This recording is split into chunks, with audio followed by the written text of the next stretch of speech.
What's up, everybody? Welcome back to the channel. It is the Tour de Beer, a different beer every day of the Tour de France. Sort of. Been a little bit. We've had a little bit of a break. First off, I want to apologize for the weird glare that's going on in here. I don't really know why. Everything's the same. This is where I sit and record all the time, just outside of my kitchen, where I could sit at my table and have a beer. It just looks weird. Hopefully, it doesn't look that weird to you or sound all that weird. But anyway, here we are. So after a rest day, we are back into racing. And as I mentioned in the video before, I was not going to have videos of Saturday and Sunday. I can talk about the race real quick because, well, you probably already know what happened. And as far as the beers that we had that day, because I was going to be away, Saturday I was at the 30th anniversary party for the Smutty Nose Brewery. Sunday I was supposed to be out at a bike race. There's some lessons to be learned with that as well. So Saturday's beer was the Shoals Pale Ale. Sunday's beer was going to be whatever they were serving at the Jam Fundo. Sunday morning, 4:30 a.m., I wake up and I'm just not having it. I'm wiped out, exhausted. I had a plan. I made sure I did not drink too much. But long weeks at work and even just drinking a little bit can be a little bit too much. And as a professional, it's something I need to recognize. So I couldn't do it. I couldn't make the 2.5 hour drive all the way up. I was on my feet all day working at the event outside. It was really, really hot. So even though I thought I was hydrated enough, apparently I was not. It was going to be a barometer to set me up for SBT gravel. I could not do that. However, I am going to take some lessons from that my body needs to rest sometimes. And so I'm going to take an extra day off before I fly out for SBT, make sure the legs are rested and everything else, and staying on top of my hydration even more. I've been joking around saying I'm going to make an Instagram post or something called the Faces of Sweat. And it will be just how much that we're sweating there. But enough about me and my adventures. That's something I should be saving for the podcast. If you didn't know, there's a podcast. It's called Hop on Two Wheels. It's available on Podbean, and that every 2 weeks is about my biking and beer adventures. But this is about the Tour de France and the beers that we're having each day. So let's jump into what happened those 2 days was the mountains, and Tadej Pogacar just showed that he is the best in the world right now. Like you can't stop him. On Sunday, the you could see how Vingegaard was in front of him and he stood up to go. And then when he sat down, Hoagie was like, "Nope, mine. You're toast, man. I know you're mine now." And put another minute and a half into him or whatever. It's crazy. He's just riding so well. Rest day on Monday. Everybody's chilling out. I chilled out again. No beer. Actually had a lot of untapped maple hydration mixed with tonic water, which is actually pretty good. That brings us into Tuesday, today's stage, and today's beer.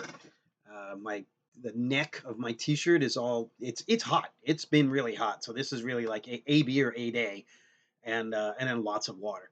So this beer I've been looking forward to trying. This again, thank you, Chris. Bike MS connection. We've done a little beer, getting beers back and forth. Falcon Smash.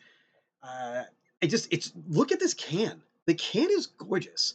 It's black with the gold. It's got a black lid. That's pretty cool. So as soon as I saw this, I'm like, all right, it looks sexy. Hopefully, it tastes as good. Take a look at their website. I couldn't figure out exactly when they were founded. They're based out of Richmond, Virginia. Looks like they've got 3 locations, and looks like they do a lot of pizza.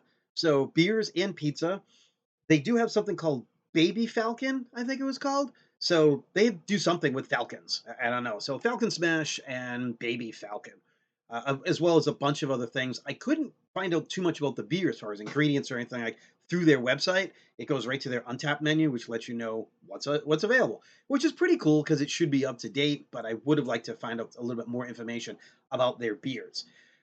They like to do traditional styles. So from what I could see, there's a bunch of the things that people are going to want, as well as a lot of traditional styles, which is what they said they wanted to do. Get beers that were underrepresented, represented, blah, back in the day when they started. So Falcon Smash, 7% India Pale Ale with this beautiful black can. Let's take a look at what we got as we talk about today's stage. So today was one for the sprinters. One last chance for the sprinters. Man, that has got some cold sweat dripping off of there too. Looked a little bit of a lumpy stage at first, but it was the type that should do well for the sprinters. And again, the glare, I I apologize. I don't know what's happening there, so it might make it hard. Maybe I can shield the light a little bit or something. I don't know.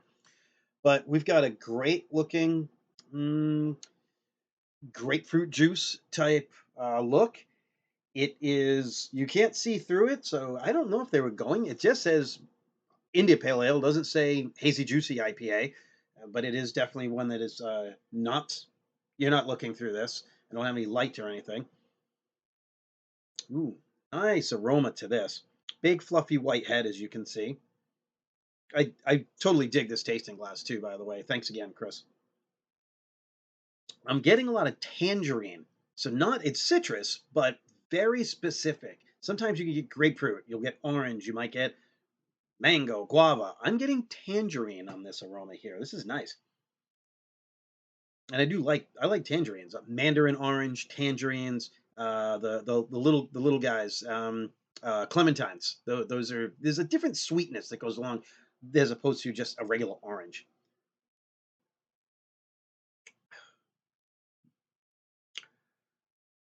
Flavor does not disappoint.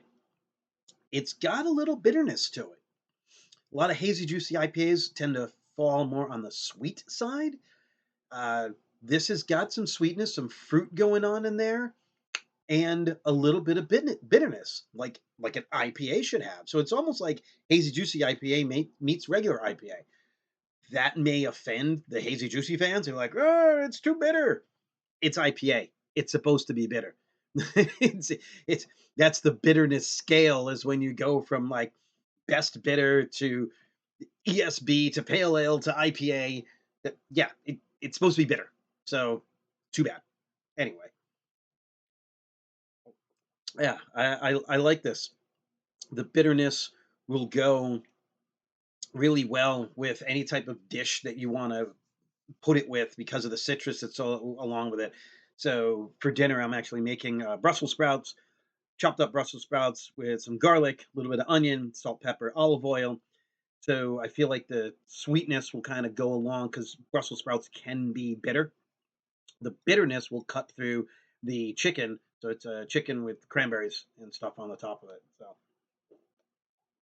today's stage, it kind of played out the way that we thought. There was just not a lot of action, and then there was an intermediate sprint, and then there was not a lot of action, and then there was too much action. Intermediate sprint, Jasper Philipsen looking to try and get a little bit of gain on Biniam Gourmet, excuse me, and ends up the intermediate sprint. They're all there, so it's not a lot of damage. So it's like, okay, that's fine. It's all really going to come down to the end. A lot of focus on Mark Cavendish. Can he increase the record? So the end of this run had a lot of roundabouts, so a lot of road furniture for people to get around. Way before the finish line, I think it's Uno X, their team car missed the turn and was coming around the roundabout this way when their other team car and a rider was coming this direction. That could have been a huge disaster. Uh, yeah, it was kind of crazy. It was a kind of interesting one to watch as well while you're listening. Bob Roll lost his temper at someone in the background someplace. You could hear that, and that didn't get cut on the NBC feed. I thought it was hilarious. So uh, I did have my notes down, but like as soon as it was over, I had to run to work. So let's just talk real quick about the finish going into the end. We're looking for Cav. We're looking for Phillipson. We're looking for EF, any of the guys from EF. And of course, we're looking for Biniam Gourmet. And everyone's there, and it's roundabouts. And then there's another roundabout that's not all the way like 180, but kind of a turn that's built into the roundabout with a quick left right. And then it was a crash.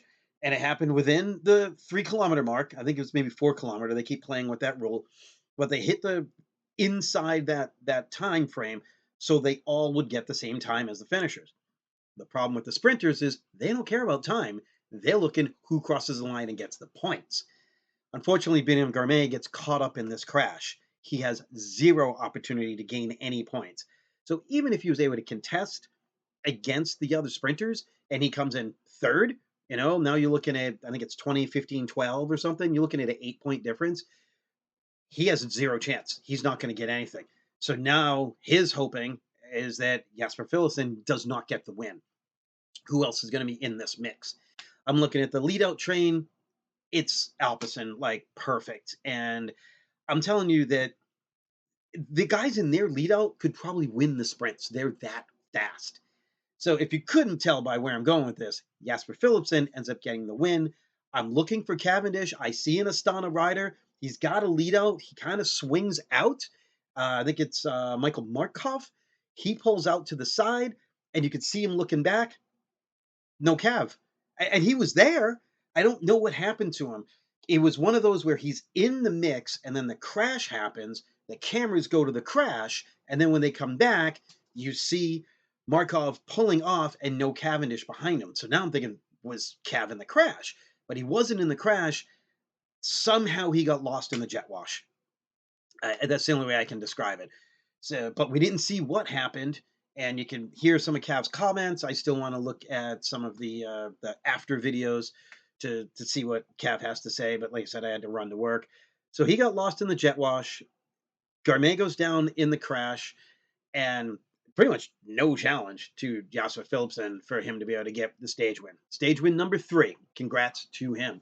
So he and Biniam Gourmet are tied with 3 stage wins each, as well as Tadej Pogacar, who also has 3 stage wins. But those two guys, now there's a green jersey battle going on.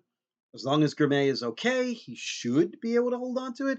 But the tour is never over until it's over. Cav, unfortunately, not going to get an opportunity to be able to get number 36. The next few stages start going into the Alps, and then they finish with a time trial where maybe he would have had one more shot if this was a traditional Tour de France and finishing in Paris on the Champs-Élysées. But there's no Champs-Élysées. There's no circuit this year. It is a time trial on the final day, which is going to be interesting to finalize the GC battle, but it's kind of the end of the road for the sprinters.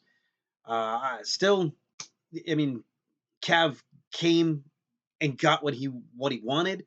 I would have liked to have seen it, even if he didn't get the win, to at least be contesting for it. But he got mixed up in something. I'm not really sure what. So yeah, cheers to Jasper Philipsen, who's looking really, really strong and riding well. He's got 3 stage wins. It's going to be interesting few more days going into the Alps and then the time trial. So I'm looking forward to it. I'm looking forward to drinking the rest of this beer.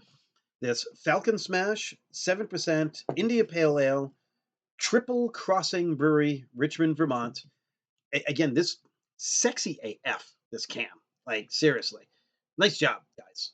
So, anyway, I will be back tomorrow with another video, hopefully. It's been so hot. Like, if it's late and it's really hot when I get home, I'm not going to do a beer. I don't want to abandon the tour, but I've got to take care of my body. That's the bottom line.